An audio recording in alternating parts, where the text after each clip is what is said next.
हर हर महादेव दोस्तों, स्वागत है आपका हमारे YouTube चैनल भक्ति की शक्ति ज्ञान के साथ में।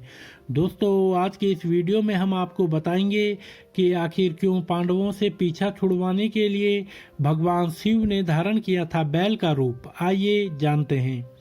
हिमालय की बर्फीली चोटियों में बसा केदारनाथ धाम भगवान शिव का धाम है। यह धाम 12 ज्योतिर्लिंगों में शामिल तो है ही, लेकिन इसके साथ साथ वो 4 धाम और 5 केदार में से भी एक है।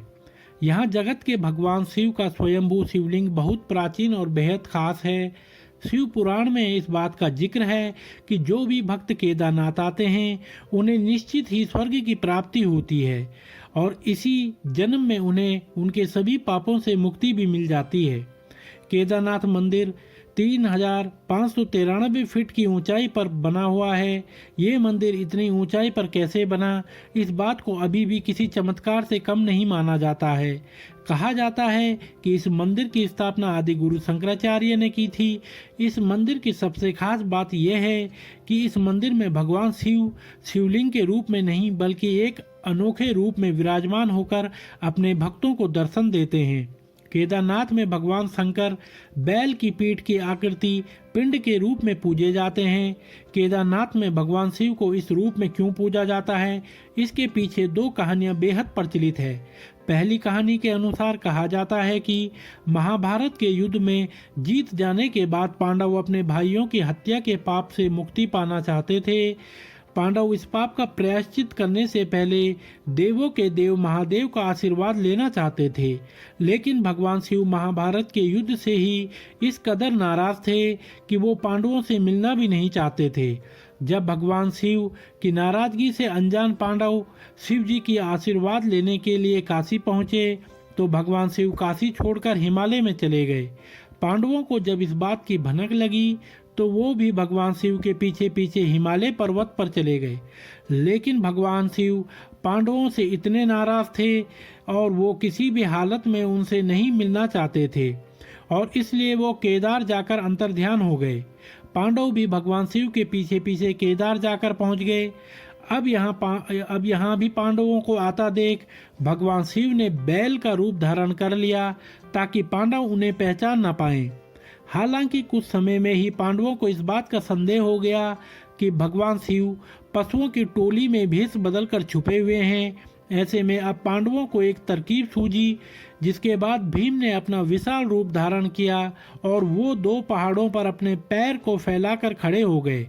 पशुओं के दल में शामिल बाकी सारे पशु तो भीम के पैर के अंदर से निकल गए, लेकिन बैल का रूप धारण किए भगवान शंकर को भीम के पैर के नीचे से जाना बिल्कुल उचित नहीं लगा। भगवान शिव को इस तरह देखकर भीम को उन्हें पहचानने में जरा भी देर नहीं लगी और उनको पकड़ने के लिए भीम तुरंत शिव पर झपटे। भगवान शिव ने भीम की मनसा को जैसे ही भांपा, वैसे ही उन्होंने वहां से अंतर्ध्यान होने का फैसला कर धरती में समाना शुरू कर दिया। भगवान शिव को ऐसा करते देख भीम ने उनकी पीठ वाले हिस्से को कसकर पकड़ लिया। जब शिवजी ने पांडवों की ऐसी श्रद्धा और खुद के प्रति अपार भक्ति को देखा तो वो बहुत प्रसन्न हुए और उन्होंने पांडवों को युद्ध के पापों से मुक्त कर दिया। कहा जाता है कि उसी समय से भगवान शंकर बैल की पीठ की आकृति पिंड के रूप में श्री केदारनाथ में पूजे जाने लगे और पशुपतिनाथ मंदिर में, जो कि नेपाल में स्थित है, बैल के अगले हिस्से की पूजा की जाती है और केदारनाथ में पिछले हिस्से की पूजा की जाती है। भगवान शिव जब बैल के रूप में धरती में समा रहे थे तो उस समय उनके सिर का भाग नेपाल में निकला था, जिसकी पूजा पशुपतिनाथ के रूप में होती है। भगवान शिव की भुजाएं तुंगनाथ में निकली, उनका मुख रुद्रनाथ में, उनकी नाभि मदमहेश्वर में और उनकी जटा कल्पेश्वर में प्रकट हुई। इन सभी को सम्मिलित रूप से पंच केदार के नाम से भी जाना जाता है।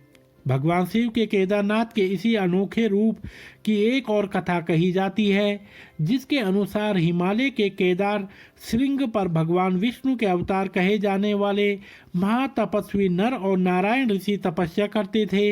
एक बार उनकी इसी आराधना से प्रसन्न होकर भगवान शंकर उनके समक्ष प्रकट हुए और उनके प्रार्थना अनुसार ज्योतिर्लिंग के रूप में सदा वास करने का वरदान दिया।